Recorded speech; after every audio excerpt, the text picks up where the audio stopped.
Hola, queridos estudiantes, ¿cómo están? Buen día. Bueno, esta es una metodología que estoy realizando.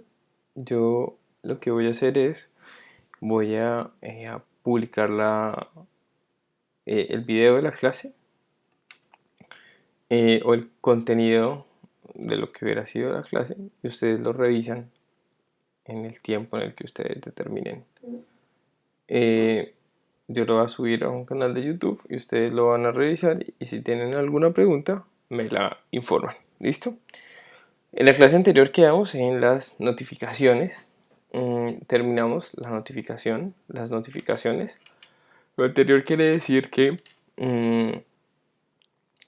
con lo anterior, es decir, luego de notificar la parte demandada, ya se entiende trabada la litis. Al estar trabada la litis, se termina la parte escrita y empieza la parte oral. ¿Listo? Esto en tratándose de procesos ordinarios laborales de primera y de única instancia. ¿Listo? Entonces, vamos a empezar con el proceso ordinario laboral de primera instancia. Para el efecto, vamos a estudiar la audiencia de que trata el artículo 77 del Código Procesal del Trabajo de la Seguridad Social y luego vamos a estudiar la audiencia de que trata el artículo 80. Posteriormente, vamos a realizar el estudio de la audiencia de que trata el artículo 72 por cuanto la base o gran parte de la base del artículo de la audiencia de un proceso de única instancia está en las audiencias del 77 y del 80. ¿Listo? Entonces, la audiencia de que trata el artículo 77 del Código Procesal del Trabajo y de la Seguridad Social, o también llamada audiencia obligatoria de conciliación, decisión de excepciones previas, saneamiento, fijación de litigio y decreto de pruebas, está en el artículo citado. Importante, entonces estamos en un proceso de primera instancia. ¿Qué implica esto? Que la parte demandada ya contestó, que la parte demandada ya tuvo la oportunidad de presentar demanda de reconvención y la parte demandante ya tuvo la oportunidad de reformar la demanda. ¿Listo? Es decir, ya está trabada la litis. ¿Cuándo se fija fecha para esta audiencia? Luego de trabada la litis, luego de estar contestada la demanda. Entonces dice la norma, contestada la demanda principal y la de reconvención, si la hubiera, o cuando no hayan sido contestadas en el término legal, el juez, es decir, luego de contestación y de reforma, el juez señalará fecha y hora para que las partes comparezcan personalmente. Importante, empecemos por ahí. Las partes deben ir personalmente. ¿Esto qué implica? Que el abogado no releva al demandante de la obligación de ir a la audiencia. Si no va el demandante, tiene unas consecuencias que más adelante las vamos a estudiar. Si no va el abogado, también tiene unas consecuencias, pero las consecuencias más graves son las de que no vaya la parte, ¿sí? Y la parte debe ir personalmente, salvo cuando el demandante o el demandado concurra, o sea, fuera una incapaz, irá el representante legal. De lo contrario, tiene que ir la parte personalmente, es decir, si es una persona natural, pues la persona, si es una persona jurídica, pues el representante legal o quien tenga funciones de representación legal. ¿Listo? Es decir, el abogado no releva a la obligación de la parte de ir a la audiencia. Importantísimo. A esta audiencia pueden ir con o sin apoderado. Sin embargo, pues tiene unas consecuencias y pues en tratándose de procesos de primera instancia es indispensable que el abogado esté porque es el que tiene poder, facultad de representación y es el que puede intervenir por la parte, salvo en la conciliación. En la conciliación sí puede intervenir la parte sin necesidad del abogado, pero en las otras etapas sí es necesario el abogado. ¿Listo? La cual, bueno, la norma dice que debe celebrarse a más tardar dentro de los 3 meses siguientes a la notificación a la fecha de notificación de la demanda. Es decir, notificada la demanda, acuérdense en cómo se notifica la demanda, ¿sí? hay 3 meses después de eso para que se fije fecha para esta audiencia. Listo. Dice la norma que el juez examinará previamente toda la actuación y será él quien dirija la audiencia. Por esa razón el juez es el director de la audiencia. Dice, la primera etapa, de acuerdo a lo que dice la norma, es la conciliación. ¿Qué se debe tener en cuenta para la conciliación? Bueno, lo que ya les dije, que deben ir normalmente personalmente las partes, pero si es una incapaz, puede ir su representante legal. Y otra cosa que es muy importante para esta audiencia se puede aplazar o se puede solicitar que no se realice la misma, y esta solicitud debe estar realizada antes de la audiencia. Es decir, antes de realizarse la audiencia debe hacerse la solicitud en la cual se debe llegar a una prueba sumaria. Es decir, un escrito del abogado diciéndole lo que pasa es que no puedo ir, no es una prueba sumaria, debe acreditar por qué razón la parte no puede asistir. La parte. Normalmente los abogados pueden sustituir. Por esa razón, normalmente no es una razón para dejar de hacer una audiencia que un abogado no pueda estar, porque él puede sustituir, pero la justa causa se deviene normalmente o se exige a la parte. ¿Listo? Y si esa justa causa la encuentra el juez acreditada, aplaza la audiencia o suspende la audiencia y fija nueva fecha para realizarla, la cual debe hacerse dentro de los 5 días siguientes a la fecha inicial. Y, importante, la norma dice que no puede haber en ningún caso un nuevo aplazamiento. ¿Listo? Luego de lo anterior, entonces se realizará la audiencia de conciliación. Esa es la primera etapa. ¿Sí? ¿Qué pasa en la audiencia de conciliación? ¿Qué se hace en una audiencia de conciliación? El juez invita a las partes para que concilien. Es decir, es un tercero que en ese momento es un mediador e invita a las partes a que lleguen a un acuerdo.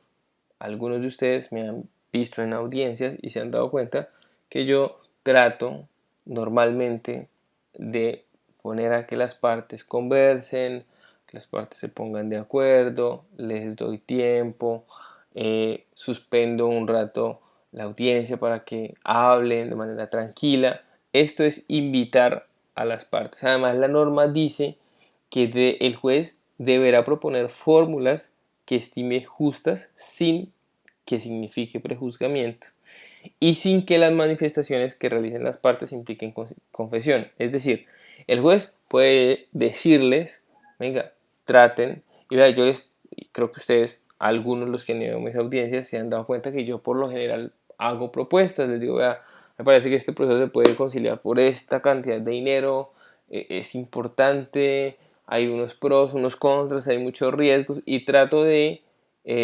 persuadir a las partes para que se den cuenta de las bondades de la conciliación y de lo importante que sería que llegaran a un acuerdo. Siempre lo hago, de hecho, porque la norma lo dice, ¿sí? Y también es importante, yo normalmente siempre les digo a las partes que las manifestaciones que se realicen en la audiencia de conciliación no se van a tener nunca en cuenta como confesión, porque es una situación precisamente para hablar y la norma dice que no se tiene en cuenta como confesión. La norma dice que normalmente, o esa es la exigencia de la norma, que en la conciliación se van a entender el juez con las partes y las partes se pueden entender con sus abogados, pero los abogados no son los que van a hacer la conciliación. Normalmente se entiende el juez y las partes. Ellos se pueden hablar con su abogado para que el abogado les dé asesoría, pero no son ellos los que van a determinar si concilian o no concilian. Esto es algo que ustedes lo tengan muy en cuenta, porque yo veo, y es algo generalizado, que muchos abogados normalmente toman el derecho de las personas como si fueran de ellos, obviamente porque tienen unos intereses de por medio, pero muchas veces impiden que las personas concilien porque siempre tienen un interés, el interés de ellos, y eso no está bien. no está bien porque son las partes las que deben determinar si concilian o no concilian, y los abogados deben poner al margen sus intereses económicos, sus propios intereses económicos, y ponerse en los zapatos de sus clientes, porque son ellos los que les están dando el trabajo o nos están dando el trabajo, porque gracias a esas situaciones yo también trabajo. Entonces, ténganlo en cuenta ustedes cuando sean abogados. Ojo con eso. O sea, ustedes tienen que propender porque las partes lleguen a un acuerdo independientemente de sus intereses, ¿sí? Buscar que haya un feliz arreglo entre ellas, ¿sí? ¿Por qué razón se los digo? Porque me he encontrado con abogados que se pegan a que no se puede conciliar, que no se puede conciliar. ¿Por qué razón? Porque sí, porque es que vamos a ganar, porque es que vamos a ganar, y por qué no, y por qué no, y por qué no. Y al final muchos de ellos han terminado perdiendo. ¿Y quién termina pagando los platos rotos? Pues la gente, ¿sí? Porque la gente es la que al final dejó de tener un peso en el bolsillo y perdió. O les ha pasado, me ha pasado también con demandados, dicen, no, no conciliemos que eso vamos a ganar, estoy seguro que vamos a ganar, y pierden por un poco no de plata, ¿sí? Entonces, tengan cuidado con eso. La conciliación es una herramienta fantástica que yo la utilizo bastante en mi trabajo, porque normalmente es la mejor manera de resolver un conflicto. Las partes, cuando llegan a una conciliación, por lo general salen muy tranquilas, porque normalmente tener que estar en estos trámites judiciales es dispendioso para la gente y es incómodo, y a nosotros nos pagan es para resolver problemas, no para dictar cátedras de derecho, ¿sí? Para eso voy a una universidad y les doy clase. Me pagan a mí es para resolver problemas. Entonces, ténganlo en cuenta. ¿Listo? Entonces, el diálogo es con las partes. ¿Qué pasa? Se puede llegar a un acuerdo total. Si es así, se deja constancia de cuáles fueron los términos del arreglo, y el juez determinará si ese arreglo se aprueba o no se aprueba. Si se aprueba, el acuerdo tendrá fuerza de cosa juzgada y hará tránsito a cosa juzgada y prestará mérito ejecutivo. ¿Listo? Si la conciliación puede pasar que se dé de manera parcial, se procederá a lo pertinente, es decir, digámoslo, son dos demandados, se concilia con uno y se continúa el proceso con el otro. ¿Listo?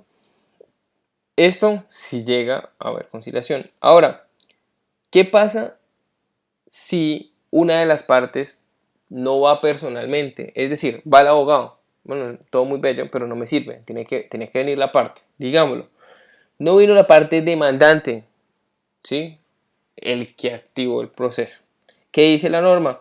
Que se presumirán ciertos los hechos susceptibles de confesión contenidos en la contestación de la demanda y en las excepciones de mérito. Entonces, ejemplo, el demandante dice en sus hechos que tuvo un contrato de trabajo y el demandado dice no, fue un contrato de prestación de servicios. Se presume que fue un contrato de prestación de servicios. Es una presunción legal que puede ser atacada mediante la prueba. ¿Listo? Pero es una presunción legal. ¿Listo? Y si el demandado no concurre, se presumirán ciertos los hechos susceptibles de confesión que están en la demanda, ¿Listo? ¿Claros? Ahora, las mismas consecuencias se aplicarán en la demanda de reconvención. Ahora, si los hechos no admiten una prueba de confesión, la no comparecencia de las partes se apreciará como un indicio grave. Entonces, por lo menos es una persona jurídica de derecho público que no emite confesión, entonces pues su inasistencia simplemente implica un indicio grave en su contra. ¿Listo? Y la ausencia del apoderado dará lugar a una multa a favor del Consejo Superior de la Judicatura equivalente a un salario mínimo legal mensual vigente. ¿Listos? Entonces, en la primera etapa, la conciliación se puede. ¿Qué es lo que se puede dar? ¿Qué es lo que se puede dar? Entonces se puede conciliar, ¿sí? Si se concilia, se hace un acta en la cual presta mérito ejecutivo, hace tránsito a cosa juzgada. O se puede declarar fracasada la etapa de la conciliación. ¿Cuándo? Cuando no hay acuerdo o ante la inasistencia de una de las partes. Si no va a la parte demandante, se dan por cierto los hechos susceptibles de confesión de la contestación de la demanda y de las excepciones. Si no va el demandado, sean por cierto los hechos susceptibles de confesión de la demanda. ¿Listo? ¿Claros hasta ahí? Bueno, muy bien. ¿Cuál es la siguiente etapa? La siguiente etapa, en la audiencia de que trata el artículo 77, es de seguir las excepciones previas de que trata el artículo 72, conforme lo determina el artículo 72, y el artículo 100 del CPTSS, que son las enlistadas en el 100 del CPTSS y 32 del CPTSS. 100 del Código General del Proceso y 32 del Código Procesal del Trabajo de la Seguridad Social. ¿Listo? Este auto en procesos de primera instancia es apelable. Entonces, ¿qué pasa? Digámoslo, inepta demanda. Entonces, se presenta la excepción previa en la contestación de la demanda. Entonces, cuando yo llego, debo decidir respecto de esa excepción. La norma, si ustedes se dan cuenta, pues es súper exigua, no dice absolutamente nada, es bastante precaria. ¿Qué se hace ahí? Normalmente se le corre traslado a la parte demandante de la excepción previa porque ella no ha tenido la oportunidad de aducir alguna situación respecto de esa excepción. Entonces ahí se le corre traslado y después de eso el juez decide. Esta excepción previa puede dar al traste al proceso, es decir, terminarlo, o puede generar actuaciones para que se corrijan esos defectos procesales. ¿Listo? Este auto es apelable en el efecto devolutivo. ¿Listo? ¿Qué más sigue? ¿Qué más se hace en la audiencia del 77? Se adoptarán las medidas que considere necesaria el juez para evitar nulidades y sentencias inhibitorias. Normalmente esta es la etapa de saneamiento del litigio. Entonces aquí en esta etapa se advierten o se determinan si hay alguna nulidad o algún vicio en la forma que pueda generar una nulidad o pueda llegar a una sentencia inhibitoria que por cierto está proscrita. ¿Listo? Entonces normalmente ¿cómo se hace? Yo les doy la palabra a las partes y para que ellos me adviertan si encuentran algún vicio, y en la eventualidad de que ellos no lo adviertan, pero yo sí lo advierto, lo determino. Hay jueces que no lo preguntan, simplemente si ellos encuentran algo, lo dicen y si no, continúan. ¿Listo? Pero lo normal es que se corra traslado a las partes para que lo indique. Luego de ello, viene la etapa de fijación del litigio. Puntualmente, ¿qué dice la norma? Dice que la norma que requerirá a las partes y a sus apoderados para que determinen los hechos en los que están de acuerdo y que fueran susceptibles de prueba de confesión, los cuales se declararán probados mediante auto en el cual se desecharán las pruebas pedidas que versen sobre los mismos hechos, así como las pretensiones y excepciones que queden excluidas como resultado de la conciliación parcial. Igualmente, si lo considera necesario, lo requerirá para que allí mismo aclaren y precisen las pretensiones de la demanda y las excepciones de mérito. Esa es una etapa muy importante de esta audiencia porque de aquí sale puntualmente o por lo general el problema jurídico o qué es lo que vamos a resolver en la sentencia. Entonces la norma dice, ustedes, partes, determinen cuáles son los hechos que están de acuerdo. ¿Para qué razón? ¿O por qué razón? Pues porque para qué vamos a discutir y a traer pruebas que me van a decir o que me van a acreditar un hecho que ya ha sido aceptado. Entonces, por lo menos, ya se aceptó que hubo un contrato de trabajo. ¿Para qué me van a traer testimonios que me van a acreditar el contrato de trabajo si yo ya lo tengo, si ya está acreditado? Entonces, la finalidad es que esos hechos que yacen, que no están en discusión, se excluyan del litigio y simplemente queden los que están en discusión. Entonces, por lo menos está en discusión que se le pagaron las prestaciones sociales. Bueno, pues entonces esos van a ser los hechos que están en discusión. ¿Listo? Esa es la finalidad de la fijación del litigio. Algo así como determinar puntualmente cuál es el objeto de la litis, cuál es la pelea entre las partes. Por esa razón se llama a las partes para que se pongan de acuerdo. Y normalmente, ¿de dónde sale esto? Pues de la demanda y de la contestación de la demanda. ¿Cuáles hechos o qué hechos, en qué hechos están de acuerdo? ¿Listo? Y de esa manera, pues el juez va a decir, estas pruebas no me interesan, las rechazo de una vez. Asimismo, el juez en esta etapa llama a las partes en la eventualidad de que encuentre alguna divergencia o alguna situación que al juicio del juez no es clara, para que precisen las pretensiones de la demanda o de las excepciones de mérito. ¿Listo? Esto, por tanto, es muy importante. Este momento es demasiado importante porque ahí es donde se determina qué es lo que va a resolver el juez. Yo normalmente siempre emito una especie de un problema jurídico y se lo expongo a las partes para que ellos sepan respecto de qué asuntos se va a resolver en la sentencia. ¿Listo? Muy bien. ¿Qué más se hace en la audiencia del artículo 77? Se decretan las pruebas que el juez estime conducentes y necesarias y señalará fecha para la audiencia de trámite y juzgamiento que se realizará dentro de los 3 meses siguientes a la realización de la misma. Y pues determinará la eventualidad que se generen o que hayan órdenes para algunas pruebas, pues ordenará las respectivas. ¿Listo? Esa es la audiencia del artículo 77 del Código Procesal del Trabajo y de la Seguridad Social.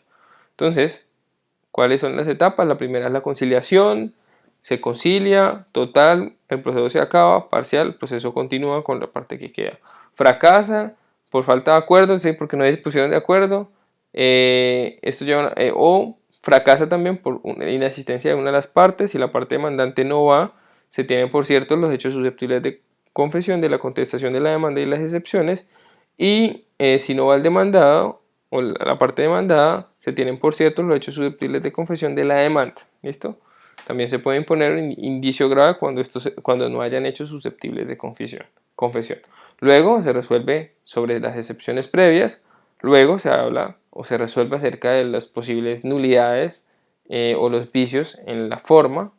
Si no, ahí se continúa. Luego se fija el litigio o se hace la fijación del litigio, que es donde se determinan cuáles hechos se excluyen del litigio y puntualmente de respecto de qué el juez va a resolver. Y finalmente se decretan las pruebas. ¿Listo? Esas son las etapas de la audiencia de que trata el artículo 77 del Código Procesal del Trabajo y de la Seguridad Social. Y finalmente, luego de ello, se realiza la audiencia de que trata el artículo 80. En la audiencia de que trata el artículo 77, el juez debe publicar, bueno, luego de realizar la audiencia del 77, se debe realizar una publicación, un aviso que se coloca en la cartelera del juzgado en un lugar visible en el cual determinará cuál es la fecha y la hora de la audiencia del artículo 80. Esto es un trámite pues, que exige la norma, me parece que es innecesario, absolutamente inútil, porque las partes, pues normalmente todos estos autos se notifican en estrados, las partes deben estar ahí y deben saberlo, pero bueno, la norma lo determina, así lo dice el artículo 45 del CPTSS. ¿Qué se hace en la audiencia del artículo 80? Se practican las pruebas, entonces se llega en la audiencia del artículo 80, se practican los testimonios, los interrogatorios de parte, los dictámenes, se incorporan los documentales, ¿sí? Todo lo que tiene que ver con pruebas. Luego de ello, es decir, todo el debate probatorio que tiene directa relación con el decreto de pruebas. Ojo, todas las pruebas que se decretan se deben practicar, salvo que ya el juez las encuentre innecesarias o inconducentes o repetidas. ¿Listo? Y después de ello, cuando ya practica todas las pruebas decretadas, cierra el debate probatorio. Le concede la palabra a las partes para que aleguen de conclusión. Estos alegatos deben ser orales y luego el juez dictará un fallo. Este fallo se debe dictar o emitir en la misma audiencia y puede determinarse o tomarse un receso de máximo 1 hora para proferir la misma, 1 hora hábil, ¿no? Y la sentencia se notifica a las partes por estrados. ¿Listo? Estas son las dos audiencias en primera instancia que se realizan en los procesos de primera instancia. Hay otra audiencia, pero es una audiencia especial, que es una medida cautelar que más adelante se los explicaré. Puntualmente estas son las audiencias que se realizan en los procesos ordinarios laborales de primera instancia. ¿Listo? Ahora, en los procesos ordinarios de única instancia debe decirse que la norma, el artículo 72, es igualmente bastante precario porque dice muy poco. Si ustedes siguiendo el hilo conductor de la clase, ustedes se dan cuenta que en los procesos ordinarios de primera instancia hay una parte escrita que se da desde la demanda, luego la notificación, luego la contestación, luego eventualmente la demanda de reconvención y la reforma. Todo eso se da de manera escrita, ¿sí? Y si eventualmente hay un llamamiento en garantía o un tercero interviniente, todo el trámite de los terceros se da de manera escrita. No obstante, y luego de que se termina esta parte escrita, se realiza la parte oral. En los procesos ordinarios de única instancia no se da así, es diferente. O sí, no se da así. La parte escrita es la siguiente: se presenta la demanda, se admite la demanda y se ordena notificar al demandado. Notificado al demandado, se realiza la audiencia, es decir, la parte, todo lo que sea en el ordinario de primera instancia, que sea por escrito, es decir, contestación, demanda de reconvención, intervención de terceros y reforma de la demanda, que se da normalmente escrito en un proceso ordinario laboral de primera instancia, en un ordinario laboral de única instancia se da en audiencia. ¿Listo? Vean lo que dice la norma. El día y la hora señalados, el juez oirá a las partes y hará aplicación a lo previsto en el artículo 77. El juez oirá a las partes es, escúchelas, y no dice nada más. No obstante, atendiendo a lo que determina el artículo 77 y haciendo una interpretación sistemática, lo que dice el artículo 77 es contestada la demanda principal y la de reconvención si hubiere, es decir, luego de eso es que se hace la audiencia del 77. Entonces en la audiencia del 72 debemos hacer lo mismo, pero como nos dice que lo debemos hacer en audiencia, pues lo tenemos que hacer en audiencia. Entonces en ese juez oirá a las partes, se desarrollan varias situaciones que ya se las voy a explicar. Luego dice que daremos aplicación a lo dispuesto en el artículo 77 en lo pertinente.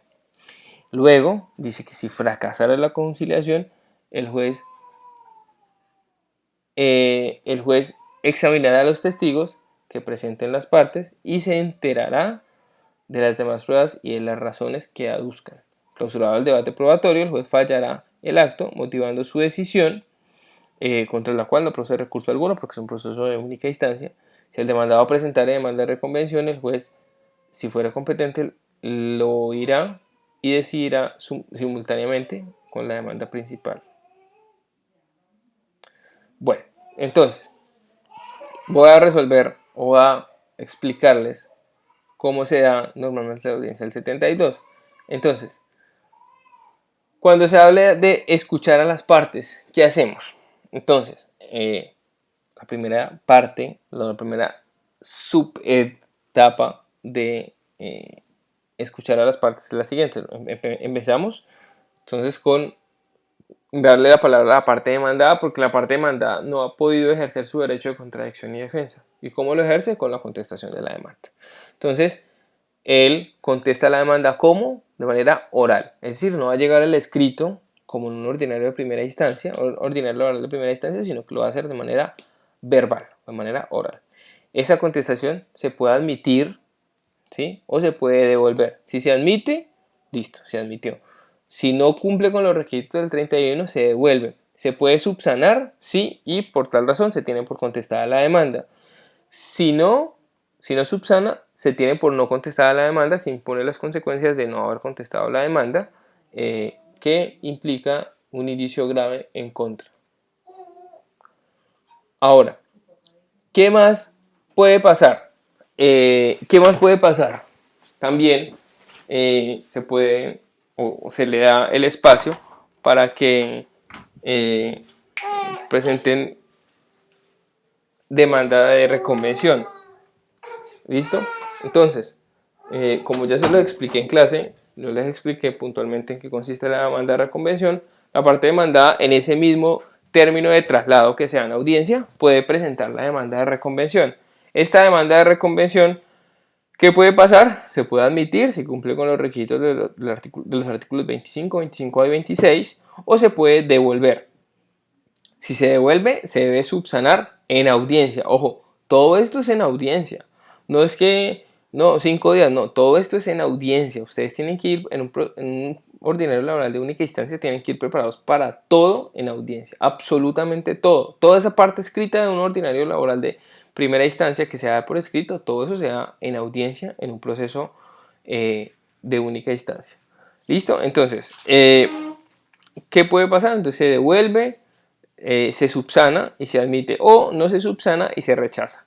Si se subsana la demanda de reconvención, se le corre traslado a la parte demandante. ¿Cuándo? ¿Cuántos días tienen? No tienen ningunos días. Tienen que pronunciarse respecto de la demanda de reconvención ahí mismo, en audiencias. ¿Listo? Luego de esto viene una subetapa o una segunda subetapa de la primera etapa, de la que consiste en escuchar a las partes, que consiste en darle la oportunidad a la parte demandante para que reforme o corrija la demanda. ¿Lo puede hacer o no lo puede hacer? Si lo hace y cumple con los requisitos del artículo 28 del Código Procesal del Trabajo y de la Seguridad Social, se le da traslado a la parte demandada para que se emita sus consideraciones respecto de la reforma de la demanda. ¿Listo? Luego de ello, y ahí entonces está lo de escuchar las partes. Si se dan cuenta, todo lo que se hace de manera escrita en un ordinario laboral de primera instancia, aquí se hace de manera oral. ¿Listo? Luego de ello, dice el artículo 72 que nos remitimos en lo pertinente para el artículo 77. Entonces, ¿qué es lo pertinente? La conciliación. Ya se los expliqué. Si concilian, pues se termina el proceso, puede hacer una conciliación parcial y se continúa con el demandado que queda. Puede fracasar exactamente igual por falta de acuerdo, porque no se pusieron de acuerdo, o porque no va una de las partes. Igual, si no asiste, se le van a imponer las mismas consecuencias, exactamente igual. Si no va a esta audiencia, tiene que pedir el aplazamiento o puede solicitarlo acreditando una prueba sumaria que se llega antes de la audiencia, ¿sí? Todo igual al artículo 77. Por eso empecé con explicándoles el proceso ordinario laboral de primera instancia, las audiencias del ordinario laboral de primera instancia, y luego me remití a las del 72 para que les quedara más claro. ¿Listo?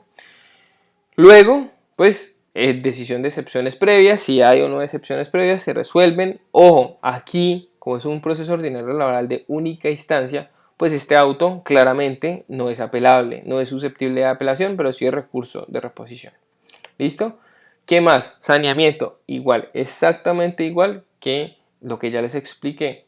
Hay que determinar cuáles son los vicios, si hay vicios en el procedimiento. ¿Listo?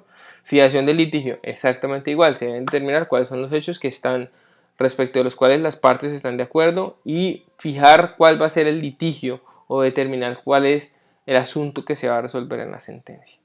Se decretarán las pruebas. Listo.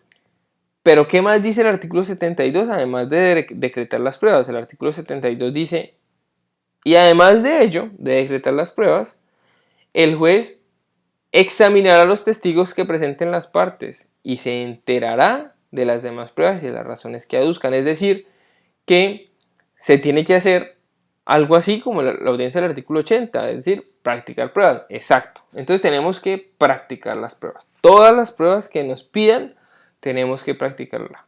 Por eso una audiencia del artículo 72 se puede demorar tranquilamente toda una mañana o todo un día, porque es todo, absolutamente todo. Y ustedes en una audiencia del artículo 72 tienen que ir preparados para absolutamente todo, con testigos, con interrogatorio, con pruebas periciales, con pruebas documentales, con absolutamente todo.